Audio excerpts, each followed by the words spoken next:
Good morning. My name is Sonya Tinsley-Hook. To be a parent means being a guardian of treasures, both literally and figuratively. Our children are not only the treasures of our lives, but they also ask us to guard so many treasures on their behalf. The special rocks and feathers, the drawings and the homemade art, the tiny toys that come from cereal boxes and birthday party treat bags, and of course, let's not forget the menagerie of stuffed animals. It's a standard rite of passage for moms to discuss, sometimes with humor, but often in desperation, how to manage the endless stream of treasures that find their way to the floors of our children's rooms or the insides of our purses, as in, "Mommy, will you put this special fill in the blank in your bag for me so that I don't lose it?" Many of these items we don't even recognize as being treasures until we are accused in shrieks and tears of having thrown them away.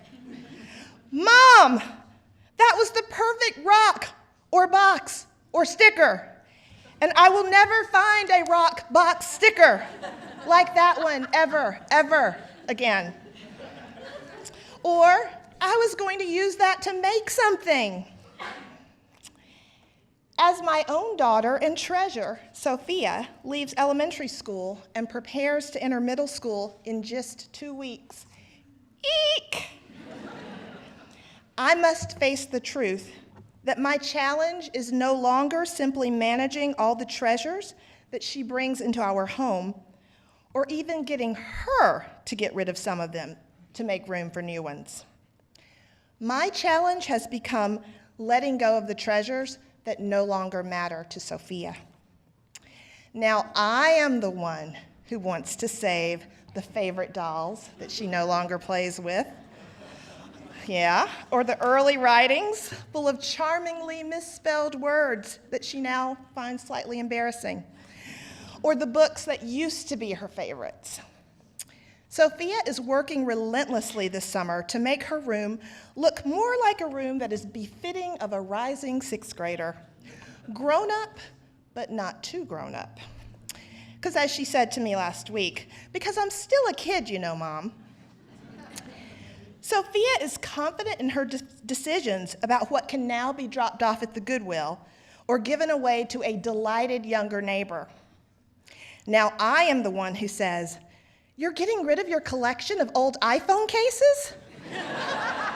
But you put so much time into it. It's a treasure. You might want that someday. Your child might want to see it." Right.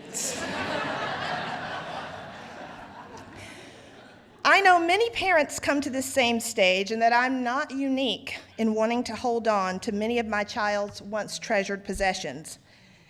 I also know this rite of passage is complicated for me, but by what I experienced as the unexpected death of my father, a 44-year-old high school principal, when I was 6 years old, during my first week of first grade. From that age on, I was transformed into a person inclined to hoard souvenirs of treasured memories, physical things that would help me remember the ordinary moments of love and connection that I could once take for granted.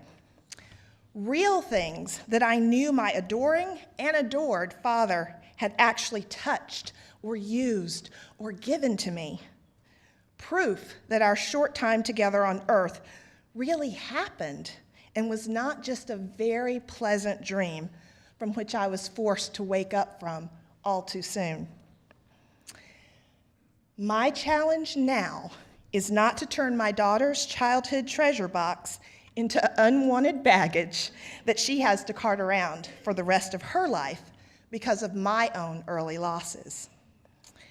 Yes, my life has involved loss, but it has also overflowed abundantly with treasure, not the least of which is being Sophia's mother and being entrusted by both her and the universe to guide her safely into adulthood.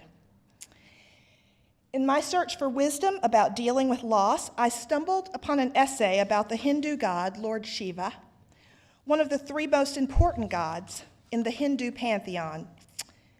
Shiva is the destroyer and the transformer.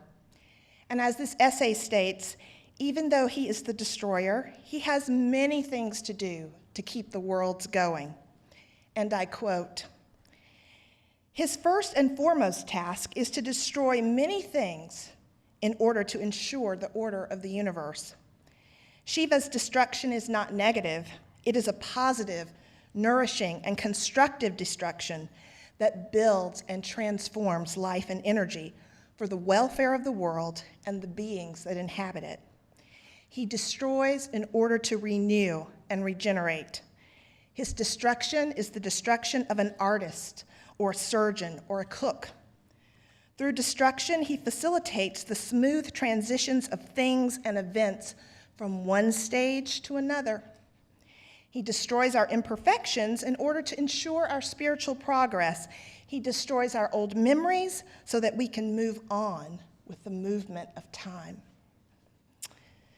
Taking a cue from this ancient and modern wisdom, I resolve to better prepare myself to let go of more of Sophia's old treasures so that we can both have the space we need to create new ones, so that we too can thrive and move on with the movement of time in a healthy way. I must remember that the value of most treasures is not really to be found in their physical embodiment, but rather in the beautiful memories and positive emotions that they call forth. The poet Alice Walker once wrote, "Letting go in order to hold on, I understand how poems are made." Yes, letting go of what is no longer needed in order to hold on and make space for what matters most.